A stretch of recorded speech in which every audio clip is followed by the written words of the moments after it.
ಹುರುಳಿಕಾಳು ಬಸ್ಸಾರು ಮತ್ತು ಪಲ್ಯ ಬಹಳ ರುಚಿಯಾಗಿರುತ್ತೆ, ಆರೋಗ್ಯಕರವಾಗೂ ಇರುತ್ತೆ. ಮಳೆಗಾಲದಲ್ಲೆಲ್ಲ ಅಂತೂ ಖಂಡಿತ ಮಾಡಲೇಬೇಕು ಆ ರೀತಿಯ ಅಡುಗೆ.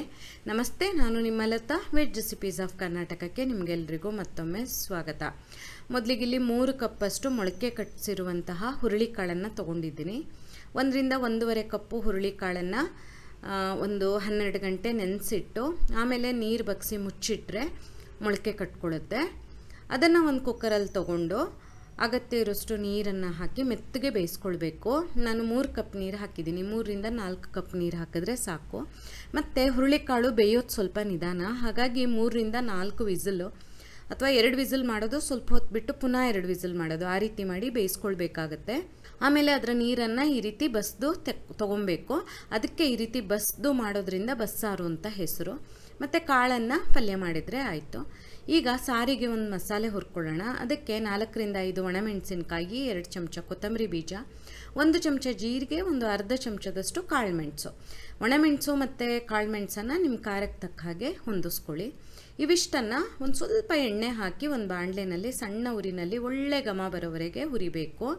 ಆಮೇಲೆ ಅದಕ್ಕೆ ಒಂದು 10 ಹೆಸರು ಬೆಳ್ಳುಳ್ಳಿ ಸಿಪ್ಪೆ ತೆಗೆದು ಕತ್ತರಿಸಿರೋದು, 1 ಈರುಳ್ಳಿ ಚಿಕ್ಕದಾಗಿ ಹೆಚ್ಚಿಟ್ಕೊಂಡಿರೋದು ಹಾಕಿ ಈ ರೀತಿ ಈರುಳ್ಳಿ ಎಲ್ಲ ಹೊಂಬಣ್ಣ ಬರೋವರೆಗೆ ಚೆನ್ನಾಗಿ ಹುರಿಬೇಕು. ಆಮೇಲೆ ಅದಕ್ಕೆ 1 ಟೊಮ್ಯಾಟೊ ಹೆಚ್ಚಿರೋದನ್ನು ಹಾಕಿ ಅದನ್ನು ಸಹ ಮೆತ್ತಗಾಗುವವರೆಗೆ ಹುರಿಬೇಕು.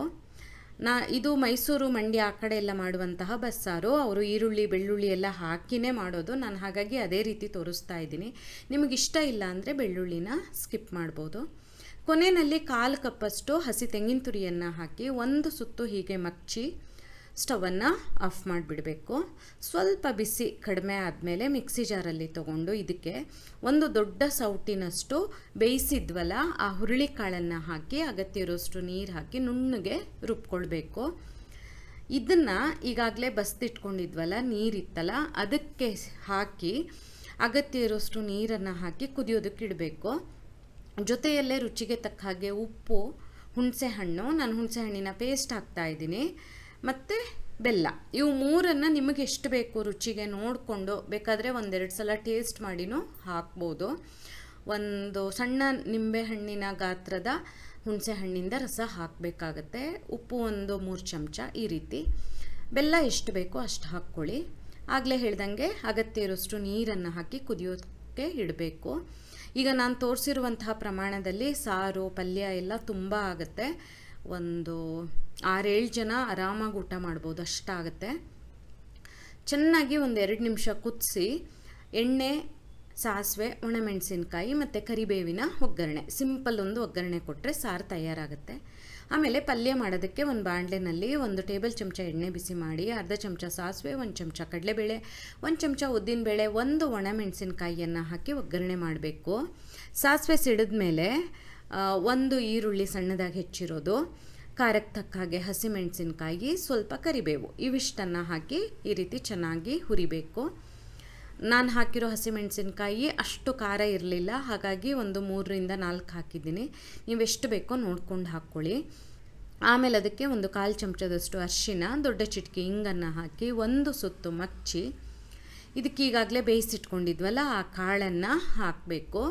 ಈ ಪಲ್ಯ ಇದೆಯಲ್ಲ, ನಿಮ್ಗೆ ಹೆಂಗೆ ಇಷ್ಟನೋ ಆ ರೀತಿ ಮಾಡ್ಕೊಳ್ಬೋದು. ಉಸ್ಲಿ ಥರನಾರು ಮಾಡ್ಬೋದು ಅಥವಾ ಮಸಾಲೆ ರುಬ್ಬಿನೂ ಮಾಡ್ಕೊಳ್ಬೋದು, ಸ್ವಲ್ಪ ಸಿಹಿ ಸಿಹಿಯಾಗೂ ಮಾಡ್ಬೋದು. ಪಲ್ಯ ಬೇರೆ ಕಾಳಿನ ಪಲ್ಯ ಎಲ್ಲ ನೀವು ಹೇಗೆ ಮಾಡ್ತೀರಿ ಹಾಗೇ ಮಾಡ್ಕೊಳ್ಬೋದು. ಈ ಬಸ್ಸಾರಲ್ಲಿ ಪಲ್ಯನ ಸಾಧಾರಣವಾಗಿ ಈ ರೀತಿ ಮಾಡ್ತಾರೆ. ಚೆನ್ನಾಗಿ ಮಗ್ಚಿ ಆದಮೇಲೆ ರುಚಿಗೆ ತಕ್ಕ ಹಾಗೆ ಉಪ್ಪು, ಹಸಿ ತೆಂಗಿನ ತುರಿ, ಕೊತ್ತಂಬರಿ ಸೊಪ್ಪನ್ನು ಹಾಕ್ತಾ ಇದ್ದೀನಿ ನಾನು. ಅದೇ ಆಗಲೇ ಹೇಳ್ದಂಗೆ ಸ್ವಲ್ಪ ಬೆಲ್ಲ ಬೇಕಾದರೂ ಹಾಕ್ಬೋದು, ರುಚಿ ಚೆನ್ನಾಗೇ ಇರುತ್ತೆ. ಆಮೇಲೆ ಚೆನ್ನಾಗಿ ಹೀಗೆ ಮಗ್ಚಿ 1 ನಿಮಿಷ ಅಥವಾ 2 ನಿಮಿಷ ಚೆನ್ನಾಗಿ ಬೇಯಿಸ್ಕೊಳ್ಬೇಕು. ಇಷ್ಟಾದರೆ ಪಲ್ಯನೂ ತಯಾರಾಗುತ್ತೆ.